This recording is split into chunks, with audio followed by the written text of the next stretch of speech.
国际消息来看，伊朗甲以色列冲突是愈来愈严重。以色列16轰炸伊朗国营电视台，造成侪人受伤。伊朗嘛已经希望川普会当要求以色列会当停火。因为以色列是讲，伊朗的核武设施已经严重受损等，这几天战斗也会升级。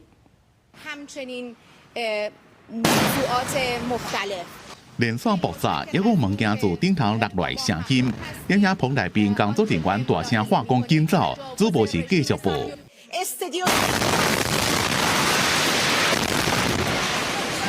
声音这大声，表示情形真危险。出手攻击的是以色列，以色列国防军发声明讲，因的目标是伊朗武装部队用伫军事目的的通讯中心。国营电视台建造要是照着民用设施当作暗号，这边攻击直接破坏伊朗武装部队的军事能力，而且有事先警告，采取精准的攻击。伊朗国营电视台几分钟了后回复报出，讲几多位工作人员受伤。These attacks crossed all red lines.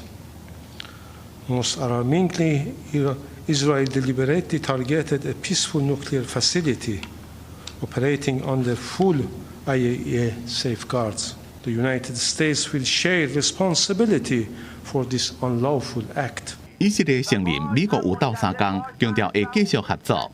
也讲之前对伊朗核子设施的攻击已经造成伤害。אנחנו משנים את פני המזרח התיכון. הם מבינים את זה, וזה יכול להביא לתוצאות. Israel is doing very well, as you probably noticed, and I gave Iran 60 days, and they said no.